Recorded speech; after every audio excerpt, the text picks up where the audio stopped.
സ്വഹാബികളോടൊപ്പം അജ്ഞതയുടെയും അഹന്തയുടെയും തടവറകളിൽ നിന്ന് വിശ്വാസത്തിൻ്റെ തണലിലേക്കും വിശാലതയിലേക്കും യാത്ര ചെയ്ത സമർപ്പണത്തിൻ്റെയും രക്തസാക്ഷിത്വത്തിൻ്റെയും വഴികളിൽ മായാത്ത പാദമുദ്രകൾ പതിപ്പിച്ച സ്വഹാബാക്കളുടെ ജീവൻ തുടിക്കുന്ന സാക്ഷ്യങ്ങളിലൂടെ നമുക്കും ഒരൽപ്പം നടക്കാം. ജഅഫർ ബിൻ അബി ത്വാലിബ് റളിയല്ലാഹു അൻഹു: ജഅഫറിനെ ഞാൻ സ്വർഗത്തിൽ കാണുകയുണ്ടായി. രക്തത്തിൽ കുതിർന്ന 2 ചിറകുകളോടെയും ഇരുപാദങ്ങളും രക്തം പുരണ്ട അവസ്ഥയിലുമായിരുന്നു അദ്ദേഹം. മുഹമ്മദ് നബി സല്ലല്ലാഹു അലൈഹി വസല്ലമ: അന്ത്യപ്രവാചകനോട് രൂപസാദൃശ്യമുള്ള 5 പേരുണ്ട് ബനു അബ്ദിമനാഫ് ഗോത്രത്തിൽ. അവരിൽ ചിലർക്ക് വളരെ കൂടിയ സാദൃശ്യമുണ്ടായിരുന്നു. കാഴ്ചക്കുറവുള്ള ആളുകൾ പലപ്പോഴും അവരെ നബി തിരുമേനിയാണെന്ന് ധരിക്കുക പോലും ചെയ്തു. ആ 5 പേർ ആരെന്നല്ലേ? Abu Sufyan bin Haris bin Abdul മുത്തലിബാണ് ഒരാൾ, നബി തിരുമേനിയുടെ പിതൃവ്യ പുത്രൻ. മാത്രമല്ല മുലകുടി ബന്ധത്തിലൂടെ അവർ സഹോദരന്മാരുമാണ്. ഖസം ബിനുൽ അബ്ബാസ് ബിനു അബ്ദുൽ മുത്തലിബാണ് രണ്ടാമത്തെയാൾ. അദ്ദേഹവും നബി തിരുമേനിയുടെ പിതൃവ്യ പുത്രനാണ്. മറ്റൊരാൾ സായിബ് ബിനു ഉബൈദ് ബിനു അബി യസീദ് ബിനു ഹാഷിമാണ്. പ്രമുഖ ഇസ്ലാമിക പണ്ഡിതൻ ഇമാം ഷാഫിയുടെ പിതാമഹനാണ് അദ്ദേഹം. നബി തിരുമേനിയുടെ പുത്രി ഫാത്തിമ റളിയല്ലാഹു അൻഹയുടെ മകൻ ഹസനാണ് 4മത്തെയാൾ. ഹസനാണ് തിരുമേനിയോട് ഏറ്റവും കൂടുതൽ രൂപസാദൃശ്യമുണ്ടായിരുന്നത്. 5മത്തെയാൾ ജഅഫർ ബിൻ അബി ത്വാലിബാണ്. അമീറുൽ മുഅ്മിനീൻ അലി ബിൻ അബി ത്വാലിബിൻ്റെ സഹോദരനാണ് അദ്ദേഹം. ഖുറൈശികളുടെ കൂട്ടത്തിൽ വളരെ ഉയർന്ന സ്ഥാനവും ആദരണീയ വ്യക്തിത്വവുമുള്ള ആളായിരുന്നു അബി ത്വാലിബെങ്കിലും ധാരാളം സന്താനങ്ങളും സാമ്പത്തിക ഞെരുക്കങ്ങളുമുള്ള വ്യക്തിയായിരുന്നു അദ്ദേഹം. തീരെ മഴ ലഭിക്കാതിരുന്ന, കൃഷിയും കന്നുകാലികളും നശിച്ചൊടുങ്ങിയ പ്രയാസമേറിയ ആ വർഷം അബി ത്വാലിബും കടുത്ത പ്രയാസത്തിലേക്ക് കൂപ്പുകുത്തി. പഴക്കം ചെന്ന ഉണക്ക എല്ലുകൾ വരെ എടുത്ത് കാർന്നു തിന്നാൻ നിർബന്ധിതമാവുന്ന വിധം ജനമാകെയും കഷ്ടപ്പാടിലായി. ബനു ഹാഷിംകാരുടെ ഇടയിൽ ആ ഘട്ടത്തിൽ മുഹമ്മദ് ബിൻ അബ്ദുല്ലയേക്കാളും അദ്ദേഹത്തിൻ്റെ പിതൃവ്യൻ അബ്ബാസിനേക്കാളും ആശ്വാസകരമായ അവസ്ഥയിൽ ആരും തന്നെയില്ല. മുഹമ്മദ് അബ്ബാസിനോട് പറഞ്ഞു: പിതൃവ്യ, താങ്കളുടെ സഹോദരൻ അബി ത്വാലിബ് ധാരാളം സന്താനങ്ങളുള്ള വ്യക്തിയാകുന്നു.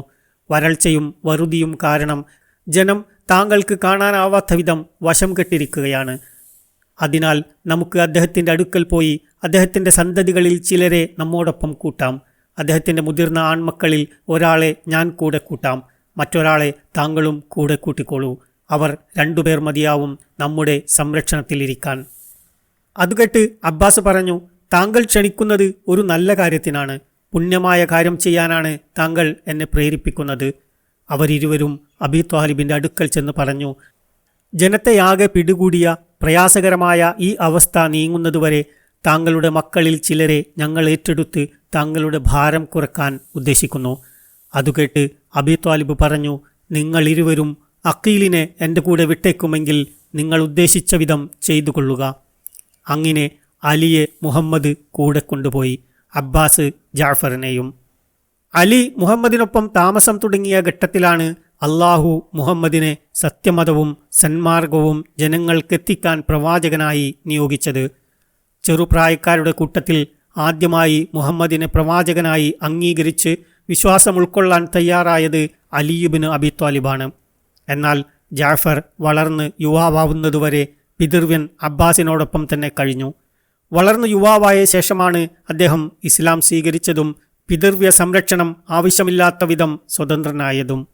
നബി തിരുമേനി നയിച്ച സ്വാർത്ഥവാഹക സംഘത്തോടൊപ്പം യാത്രയുടെ തുടക്കത്തിൽ തന്നെ ജഅഫറും പത്നി അസ്മാ ബിൻത് ഉമൈസും കൂടി. നബി തിരുമേനി ദാറുൽ അർഖമിലെ തൻ്റെ പാഠശാല തുടങ്ങുന്നതിന് മുമ്പ് തന്നെ അവരിരുവരും ഇസ്ലാം സ്വീകരിച്ചു. അബൂബക്കർ സിദ്ദീഖ് റളിയല്ലാഹു അൻഹു മുഖേനയാണ് അവരിരുവരും ഇസ്ലാം സ്വീകരിച്ചത്. ആദ്യകാല മുസ്ലിങ്ങൾക്ക് ഖുറൈശികളിൽ നിന്ന് നേരിടേണ്ടി വന്ന കടുത്ത ഉപദ്രവങ്ങളും ദ്രോഹങ്ങളുമൊക്കെ ഹാഷിം ഗോത്രക്കാരനായ ജഅഫർ എന്ന ആ ചെറുപ്രായക്കാരനും അദ്ദേഹത്തിൻ്റെ പത്നിയും നേരിടേണ്ടി വന്നു. അവർ അതൊക്കെ ക്ഷമാപൂർവം സഹിച്ചു. സ്വർഗത്തിലേക്കുള്ള മാർഗം ദുർഘടമാണെന്നും അത് പ്രയാസങ്ങളും വേദനയും നിറഞ്ഞതാണെന്നും ആ മാർഗത്തിൽ മുള്ളും കല്ലും ഇതര മാർഗതടസ്സങ്ങളുമേ പ്രതീക്ഷിക്കേണ്ടതുള്ളൂ എന്നും അവർ നന്നായി മനസ്സിലാക്കിയിരുന്നു. എന്നാൽ ഖുറൈശികൾ ഇരുവരുടെയും മനസ്സമാധാനം കെടുത്തിക്കളഞ്ഞു.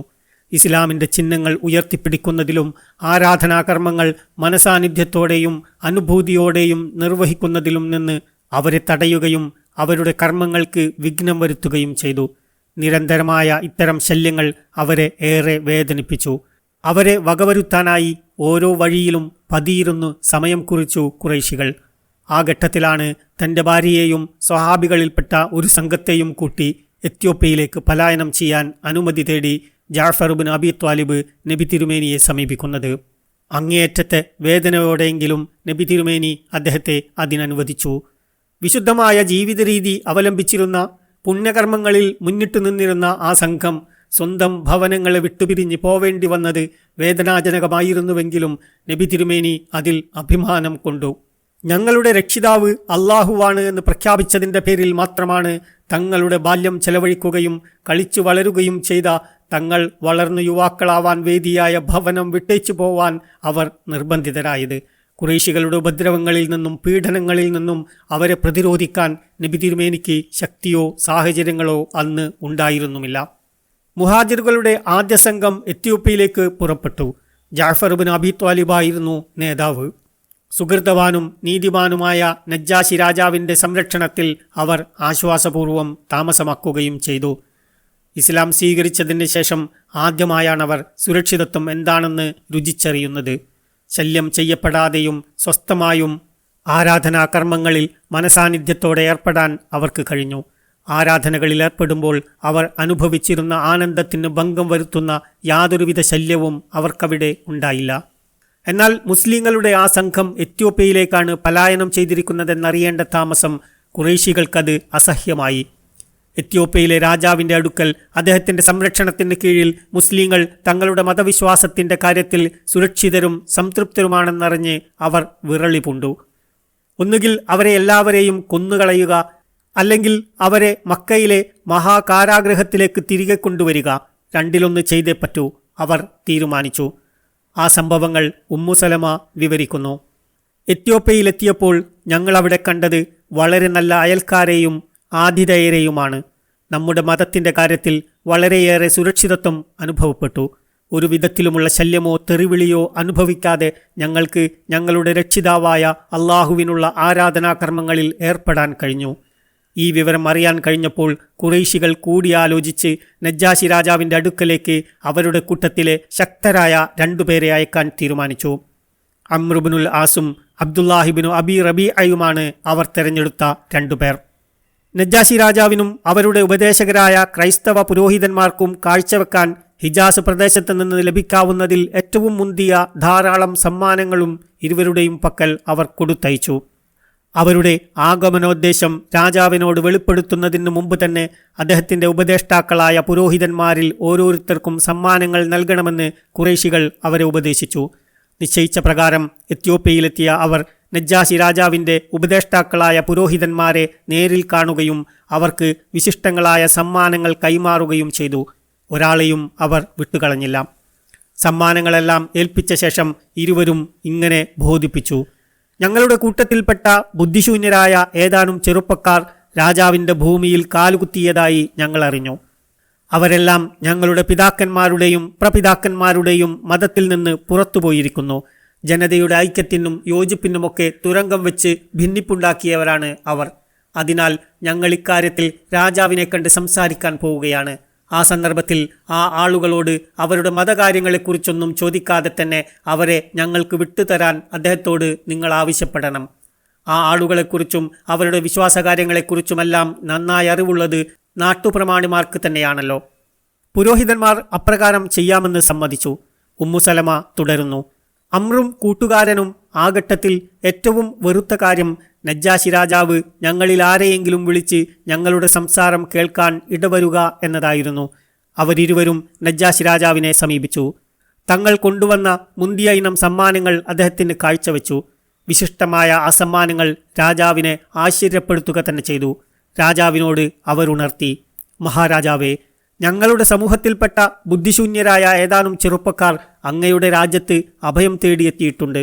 ഞങ്ങൾക്കും അങ്ങേക്കും പരിചയമില്ലാത്ത ഒരു മതവുമായാണവർ വന്നിരിക്കുന്നത്. അവർ ഞങ്ങളുടെ മതം വിട്ടു.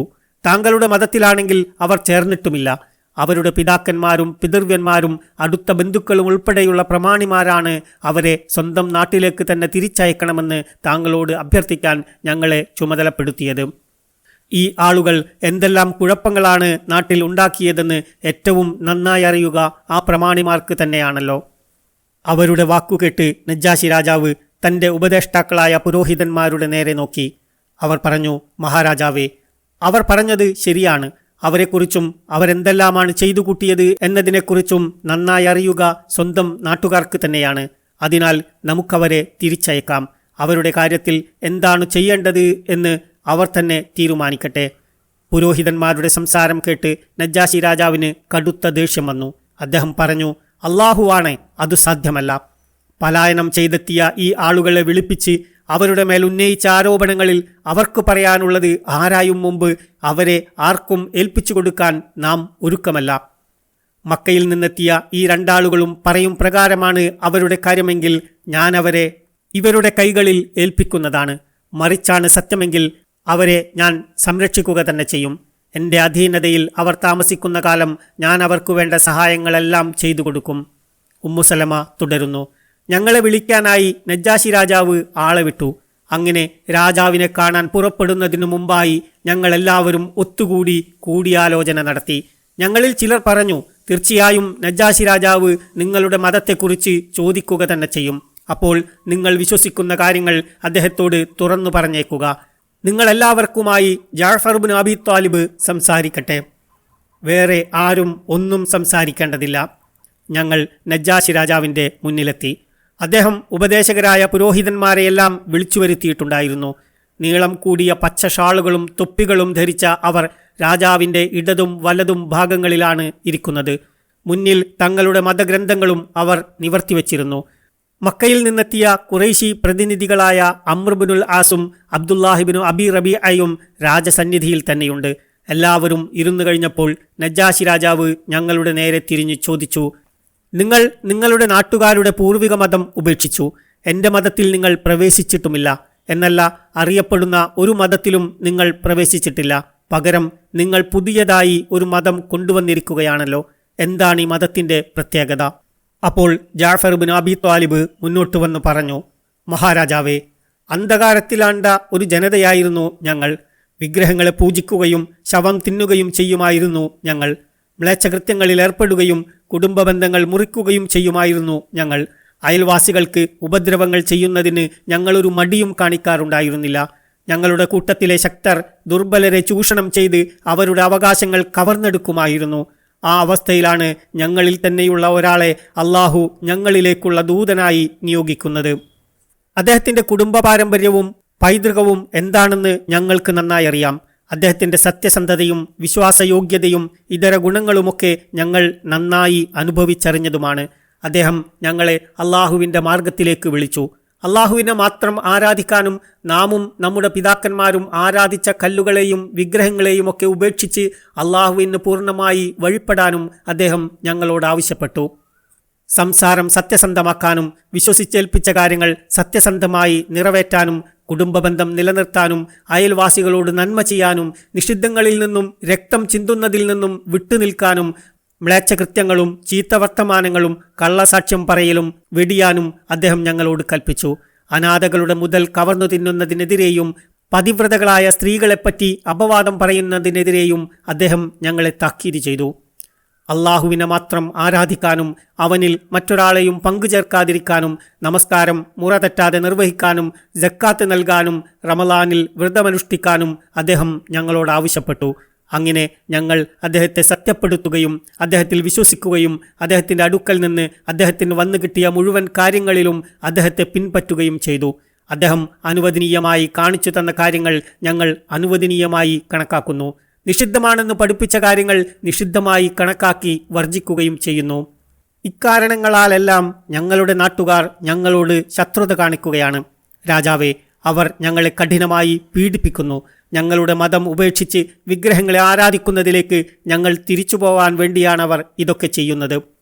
അവർ ഞങ്ങളോട് കാണിച്ച ക്രൂരതകളും മർദ്ദനങ്ങളും അസഹ്യമായി മാറുകയും ഞങ്ങളുടെ നാട്ടിൽ ഞങ്ങൾക്ക് വലിയ ഇടുക്കം അനുഭവപ്പെടുകയും ഞങ്ങളുടെ മതം നിലനിർത്തി സുരക്ഷിതമായി അവിടെ താമസിക്കാൻ സാധിക്കാതെ വരികയും ചെയ്തപ്പോഴാണ് ഞങ്ങൾ അവിടം വിട്ട് താങ്കളുടെ നാട്ടിലേക്ക് വന്നത്.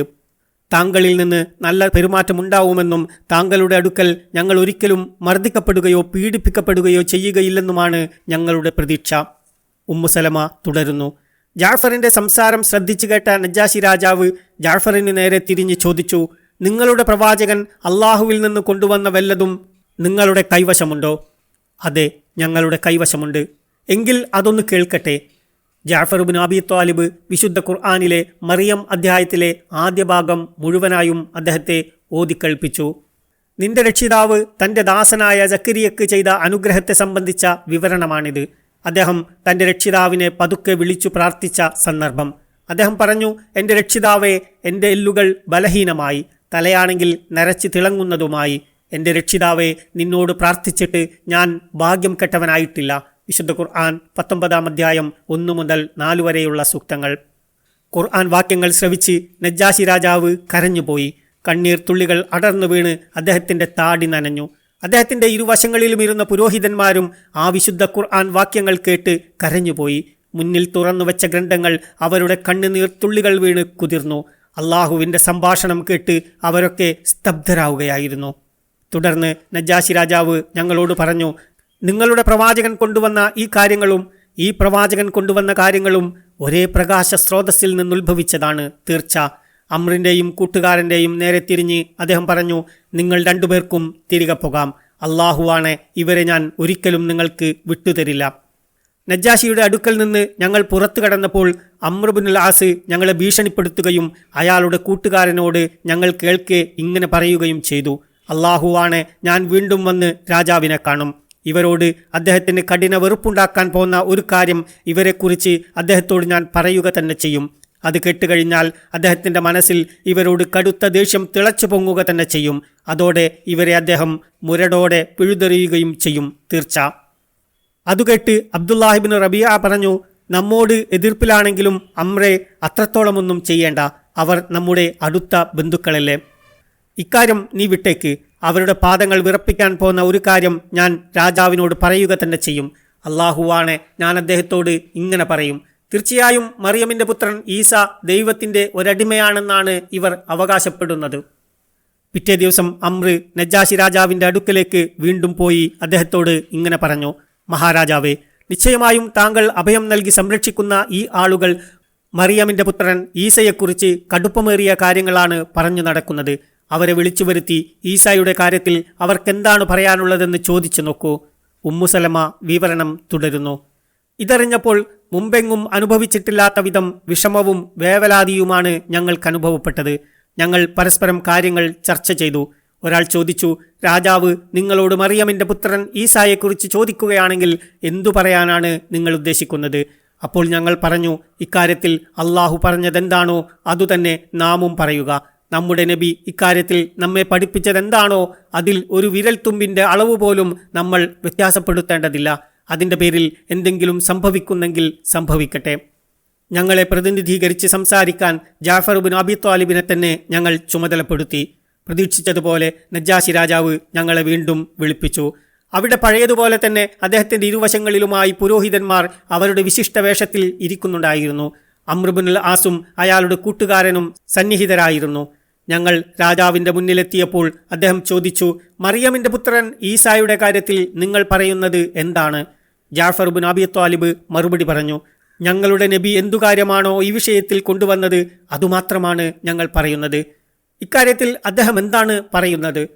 മറിയമിൻ്റെ പുത്രൻ ഈസ അള്ളാഹുവിൻ്റെ അടിമയും ദൂതനുമാണ്. അവനിൽ നിന്നുള്ള ചൈതന്യവും അഥവാ ആത്മാവും അവൻ കന്യകയും അവിവാഹിതയുമായ മറിയമിൽ നിക്ഷേപിച്ച വചനവുമാകുന്നു അദ്ദേഹം. നജ്ജാശി രാജാവ് ജാഫറിൻ്റെ വാക്കുകൾ കേൾക്കേണ്ട താമസം ആശ്ചര്യപൂർവ്വം കൈകൾ കൊണ്ട് തറയിൽ അടിച്ചുപോയി. എന്നിട്ട് അദ്ദേഹം പറഞ്ഞു, അള്ളാഹുവാണ്, നിങ്ങളുടെ നബി കൊണ്ടുവന്ന ഈ വിവരണത്തിൽ നിന്ന് മറിയമിൻ്റെ പുത്രൻ ഈസ ഒരു മുടിനാരിഴക്ക് പോലും വ്യത്യാസപ്പെട്ടിട്ടില്ല. അതുകേട്ട് പുരോഹിതന്മാർ നജ്ജാശി രാജാവിന്റെ സാന്നിധ്യത്തിൽ വെച്ച് തന്നെ സ്വന്തം വിയോജിപ്പും പുച്ഛവും കാണിക്കും വിധം ശബ്ദമുണ്ടാക്കി. തുടർന്ന് ഞങ്ങളുടെ നേരെ തിരിഞ്ഞ് അദ്ദേഹം പറഞ്ഞു, നിങ്ങൾ പൊയ്ക്കൊള്ളൂ, നിങ്ങളിവിടെ സുരക്ഷിതരായിരിക്കും. നിങ്ങളെ ആരെങ്കിലും ശകാരിക്കുകയോ ചീത്ത വിളിക്കുകയോ ചെയ്യുകയാണെങ്കിൽ അവൻ പിഴ ചുമത്തപ്പെടുന്നതാണ്. നിങ്ങളോട് ആരെങ്കിലും എതിർപ്പോ ശത്രുതയോ കാണിക്കുകയാണെങ്കിൽ അവൻ ശിക്ഷിക്കപ്പെടുന്നതുമാണ്. അള്ളാഹുവാണ് ഇവരിൽ ആർക്കെങ്കിലും വല്ലതും സംഭവിക്കുകയും പകരമായി എനിക്കൊരു സ്വർണ്ണമാല തന്നെ ലഭിക്കുകയാണെങ്കിലും ഞാനത് ഇഷ്ടപ്പെടുന്നില്ല. തുടർന്ന് അമ്രിൻ്റെയും കൂട്ടുകാരൻ്റെയും നേരെ തിരിഞ്ഞ് അദ്ദേഹം ഉത്തരവിട്ടു, ഇവർ കൊണ്ടുവന്ന സമ്മാനങ്ങളെല്ലാം അവർക്ക് തന്നെ തിരികെ കൊടുത്തേക്കൂ, എനിക്കവയുടെ ആവശ്യമില്ല. ഉമ്മുസലമ വിവരിക്കുന്നു, പരാജിതരും കീഴ്പ്പെടുത്തപ്പെട്ടവരുമായി നിരാശ പൂണ്ട് തോൽവി ഏറ്റുപറഞ്ഞ് വാൽ ചുരുട്ടിയാണ് അമ്രും കൂട്ടുകാരനും അവിടെ നിന്ന് തിരികെ പോയത്. എന്നാൽ നജ്ജാശി രാജാവിൻ്റെ ഉദാരമനസ്കതയുടെയും സന്മനോഭാവത്തിൻ്റെയും ഗുണം ആസ്വദിച്ച് വളരെ നല്ല ആതിഥ്യത്തിലും അഭിവൃദ്ധിയിലുമാണ് തുടർന്നുള്ള കാലം ഞങ്ങളവിടെ താമസിച്ചത്. ഏകദേശം 10 വർഷം ജാഫർ ഇബ്നു അബി ത്വാലിബും ഭാര്യയും നജ്ജാശി രാജാവിൻ്റെ ആതിഥേയത്വത്തിൽ ശാന്തി സമാധാനങ്ങളോടെ എത്യോപ്യയിൽ കഴിഞ്ഞുകൂടി. ഹിജ്റ 7-ാം വർഷം അവർ ഒരു സംഘം മുസ്ലിങ്ങളോടൊപ്പം എത്യോപ്യയോട് വിട പറഞ്ഞു മദീന ലക്ഷ്യമാക്കി പുറപ്പെട്ടു. അവർ മദീനയിൽ എത്തിച്ചേർന്ന ഉടനെയാണ് ഖൈബർ യുദ്ധം കഴിഞ്ഞ് നബി തിരുമേനി തിരിച്ചെത്തിയത്. ജാഫറിനെ കണ്ടുമുട്ടാൻ സാധിച്ചതിൽ നബി തിരുമേനി വളരെയേറെ സന്തോഷിച്ചു. ആഹ്ലാദഭരിതനായ നബി തിരുമേനി ഇങ്ങനെ പറഞ്ഞുപോയി, ഖൈബർ യുദ്ധത്തിൽ വിജയം നേടിയതിൻ്റെ പേരിലോ ജാഫർ തിരിച്ചെത്തിയതിൻ്റെ പേരിലോ ഏത് കാര്യത്തിലാണ് ഞാൻ കൂടുതൽ സന്തുഷ്ടനായത് എന്നെനിക്കറിയില്ല. ജാഫർ തിരിച്ചെത്തിയതിൽ മുസ്ലിം പൊതുജനത്തിൻ്റെ, വിശേഷിച്ച് അവരിലെ ദരിദ്രരുടെ സന്തോഷം നബി തിരുമേനിയുടെ സന്തോഷത്തേക്കാൾ ഒട്ടും കുറവായിരുന്നില്ല. ദരിദ്രരോടും ദുർബലരോടും ദയാവായ്പും കാരുണ്യവും കാണിച്ച, അവരെ വളരെയേറെ സഹായിച്ച വ്യക്തിയാണ് ജാഫർ. ഇക്കാരണത്താലാണ് അഗതികളുടെ പിതാവ് എന്നർത്ഥമുള്ള അബുൽ മസാക്കീൻ എന്ന പേരിൽ അദ്ദേഹം അറിയപ്പെട്ടത്. അബൂ ഹുറൈറ റളിയല്ലാഹു അൻഹു അദ്ദേഹത്തെക്കുറിച്ച് നിവേദനം ചെയ്യുന്നത് ഇപ്രകാരമാണ്, ഞങ്ങൾ ഉൾപ്പെടുന്ന അഗതികളുടെ സമൂഹത്തെ സംബന്ധിച്ചിടത്തോളം ജനത്തിൽ ഏറ്റവും നല്ല വ്യക്തി ജാഫർ ഇബ്നു അബി ത്വാലിബായിരുന്നു. പലപ്പോഴും അദ്ദേഹം ഞങ്ങളെയും കൊണ്ട് അദ്ദേഹത്തിൻ്റെ വീട്ടിലേക്ക് പോവുകയും പക്കലുള്ള ഭക്ഷണ സാധനങ്ങൾ ഞങ്ങൾക്ക് ആഹരിക്കാൻ തരികയും ചെയ്യും. അദ്ദേഹത്തിൻ്റെ അടുക്കൽ സംഭരിച്ചതൊക്കെ തീർന്നുവെങ്കിൽ നെയ്യിട്ടുവെച്ച കാലിയായ പാത്രം ഞങ്ങൾക്ക് വേണ്ടി അദ്ദേഹം എടുത്തുകൊണ്ടുവരും. അങ്ങനെ ആ പാത്രം പൊളിച്ച് അതിനകത്ത് അവശേഷിച്ചത് ഞങ്ങൾ നക്കിയെടുക്കും. ജാഫർ ഇബ്നു അബി ത്വാലിബിൻ്റെ മദീനാവാസം നീണ്ടുപോയില്ല. ഹിജ്റ 8-ാം വർഷം തുടക്കത്തിൽ ഷാമിൽ റോമക്കാരെ നേരിടുന്നതിനുള്ള സൈനിക ഒരുക്കങ്ങൾ നടത്തുകയാണ് നബി തിരുമേനി. സൈന്യത്തിൻ്റെ നേതാവായി നബി സല്ലല്ലാഹു അലൈഹി വസല്ലമ നിയോഗിച്ചത് സെയ്ദ് ഇബ്നു ഹാരിസയെയാണ്. സെയ്ദിനെ ചുമതലയേൽപ്പിച്ച് തിരുമേനി പറഞ്ഞു, സെയ്ദ് കൊല്ലപ്പെടുകയോ അദ്ദേഹത്തിന് വല്ല വിപത്തുമേൽക്കുകയോ ആണെങ്കിൽ പിന്നെ ജാഫർ ഇബ്നു അബി ത്വാലിബാവും സൈന്യത്തിൻ്റെ തലവൻ. ഇനി ജാഫർ കൊല്ലപ്പെടുകയോ അദ്ദേഹത്തിന് വല്ല വിപത്തുമേൽക്കുകയോ ആണെങ്കിൽ അബ്ദുല്ലാഹിബ്നു റവാഹയാകും നായകൻ. അബ്ദുള്ള കൊല്ലപ്പെടുകയോ അദ്ദേഹത്തിന് വല്ല വിപത്തുമേൽക്കുകയോ ആണെങ്കിൽ മുസ്ലിങ്ങൾ അവരിൽപ്പെട്ട ഒരാളെ സേനാനായകനായി തിരഞ്ഞെടുക്കട്ടെ. മുസ്ലിങ്ങൾ ഷാമിൻ്റെ ഭാഗമായിരുന്ന ജോർദാൻ പ്രദേശത്തുള്ള മുഅത്ത എന്ന ഗ്രാമത്തിലെത്തിച്ചേർന്നപ്പോൾ റോമൻ സൈന്യം 100,000 പേരുണ്ടായിരുന്നുവെന്നും അവരെ സഹായിക്കാൻ ലഖ്മ്, ജുദാം, ഖുദാഅ തുടങ്ങിയ അറബ് ക്രിസ്ത്യൻ ഗോത്രങ്ങൾ ഒരുക്കിയ 100,000 വരുന്ന മറ്റൊരു സൈന്യവും ഉണ്ടായിരുന്നുവെന്നും അവർക്ക് മനസ്സിലായി. എന്നാൽ മുസ്ലിം സൈന്യത്തിൽ ആകെയുണ്ടായിരുന്നത് 3000 പടയാളികളാണ്. ഇരുസംഘവും തമ്മിൽ പോരാട്ടം തുടങ്ങി. യുദ്ധം കൊടുമ്പിരിക്കൊണ്ട് തുടങ്ങിയതേയുള്ളൂ. അപ്പോഴേക്കും സെയ്ദ് ഇബ്നു ഹാരിസ ശക്തമായ ഒരു ഏറ്റുമുട്ടലിൽ ശത്രുക്കളുടെ വെട്ടേറ്റ് രക്തസാക്ഷിയായി വീണു. പിന്നെ ഒട്ടും കാത്തുനിൽക്കാതെ ജാഫർ ഇബ്നു അബി ത്വാലിബ് തൻ്റെ കുതിരപ്പുറത്ത് നിന്ന് ചാടിയിറങ്ങുകയും വാളുകൊണ്ട് അതിൻ്റെ കാലുകൾ വെട്ടി പരിക്കേൽപ്പിക്കുകയും ചെയ്തു. താൻ കൊല്ലപ്പെട്ടതിന് ശേഷം ആ കുതിര ശത്രുക്കൾക്ക് ഒരു നിലക്കും ഉപകരിക്കരുത് എന്ന ഉദ്ദേശത്തോടെയാണ് അദ്ദേഹം അങ്ങനെ ചെയ്തത്. തുടർന്ന് അദ്ദേഹം പതാക ഏറ്റെടുക്കുകയും റോമൻ സൈന്യത്തിൻ്റെ മധ്യത്തിലേക്ക് ഇങ്ങനെ പാടി ഓടിക്കയറുകയും ചെയ്തു. സ്വർഗവും അതിൻ്റെ സാമീപ്യവും എത്ര അഭികാമ്യം, സുന്ദരമാണത്. അതിലെ പാനീയം കുളിർമയേറിയതുമത്രേ. റോമക്കാർ തന്നെ. അവരുടെ ശിക്ഷ അടുത്തിരിക്കുന്നു. നിഷേധികളാണവർ. സത്യത്തോടടുക്കാൻ സാധ്യത വിരളവും. ഞാൻ അവരെ കണ്ടുകഴിഞ്ഞു. ഇനി അവരോട് പൊരുതുക തന്നെ. റോമൻ സേനാനിരകളിൽ ഊരിപ്പിടിച്ച വാളുമായി അദ്ദേഹം ചുറ്റിക്കറങ്ങിക്കൊണ്ടിരുന്നു. ശത്രുക്കളുടെ വെട്ടേറ്റ് അദ്ദേഹത്തിൻ്റെ വലതുകൈ അറ്റുതൂങ്ങി. ഉടനെ അദ്ദേഹം പതാക തൻ്റെ ഇടതുകൈ കൊണ്ട് പിടിച്ചു. വൈകാതെ തന്നെ ശത്രുക്കളുടെ വെട്ടേറ്റ് അദ്ദേഹത്തിന്റെ ഇടതുകൈയും അറ്റുതൂങ്ങി. പിന്നെ അദ്ദേഹം തന്റെ നെഞ്ചെല്ലും തോളും ചേർത്താണ് പതാക പിടിച്ചത്. മൂന്നാമതും ശത്രുക്കളുടെ വെട്ടേറ്റ് അദ്ദേഹം നെടുകെ പിളർന്നു വീണു. തുടർന്ന് അബ്ദുല്ലാഹിബ്നു റവാഹ അദ്ദേഹത്തിൽ നിന്ന് പതാക ഏറ്റെടുത്ത് മുസ്ലിം സൈന്യത്തെ നയിക്കാൻ തുടങ്ങി. തന്റെ 2 മുൻഗാമികളെ പോലെ തന്നെയും അദ്ദേഹവും ശത്രുക്കളുടെ വെട്ടേറ്റ് രക്തസാക്ഷിയായി. റോമക്കാരെ നേരിടാൻ അയച്ച സൈന്യത്തിന്റെ 3 നായകന്മാരും ഷഹീദായ വിവരം നബി തിരുമേനിക്ക് ലഭിച്ചു. അവരുടെ കുടുംബാംഗങ്ങളെ ആശ്വസിപ്പിക്കുന്നതിനു വേണ്ടി തന്റെ പിതൃവ്യപുത്രനായ ജാഫർ ഇബ്നു അബീ ത്വാലിബിന്റെ വീട്ടിലേക്ക് പോയി. അവിടെ എത്തിയ തിരുദൂതർ തന്റെ ഭർത്താവിന്റെ ആഗമനവും പ്രതീക്ഷിച്ച് ഒരുങ്ങി കാത്തിരിക്കുകയായിരുന്ന ജാഫറിന്റെ പത്നി അസ്മാ ബിൻത് ഉമൈസിനെയാണ് കണ്ടത്. പ്രിയതമനു വേണ്ടി മാവ് കുഴച്ച് ഭക്ഷണമൊക്കെ തയ്യാറാക്കി വെക്കുകയും കുട്ടികളെ തലയിൽ എണ്ണ തേച്ച് കുളിപ്പിച്ച് നല്ല ഉടുപ്പുകളൊക്കെ അണിയിക്കുകയും ചെയ്തിരുന്നു അവർ. അസ്മ പറയുന്നു, നബി തിരുമേനി ഞങ്ങളുടെ അടുത്തേക്ക് കയറി വന്നപ്പോൾ ദുഃഖം കാരണം അദ്ദേഹം തന്റെ നേർത്ത വസ്ത്രം കൊണ്ട് മുഖം മൂടിക്കളഞ്ഞിരുന്നു. അതുകണ്ട് എൻ്റെ മനസ്സ് ചകിതമായി. നബി തിരുമേനിയിൽ നിന്ന് ഞാൻ ഇഷ്ടപ്പെടാത്ത വല്ല വാർത്തയും കേൾക്കേണ്ടി വന്നെങ്കിലോ എന്ന് ഭയന്നതിനാൽ ജാഫറിനെ കുറിച്ച് ഞാൻ തിരുമേനിയോട് യാതൊന്നും ചോദിച്ചതേയില്ല. എന്നെ അഭിവാദ്യം ചെയ്ത് നബി തിരുമേനി പറഞ്ഞു, ജാഫറിൻ്റെ കുട്ടികളെ എൻ്റെ അടുക്കൽ കൊണ്ടുവരൂ. ഞാൻ അവരെ വിളിച്ചു കൊണ്ടുവന്നു. അവർ ആഹ്ലാദാരവങ്ങളോടെ തിരുമേനിയുടെ അടുക്കലേക്ക് പാഞ്ഞു ചെന്ന് വളഞ്ഞു നിന്നു. നബി തിരുമേനി അവരെ ഓരോരുത്തരെയായി അണച്ചുകൂട്ടുകയും തുരുതുര ഉമ്മവെക്കുകയും ചെയ്തുകൊണ്ടിരുന്നു. അദ്ദേഹത്തിൻ്റെ കണ്ണുകൾ നിറഞ്ഞൊഴുകുന്നുമുണ്ടായിരുന്നു.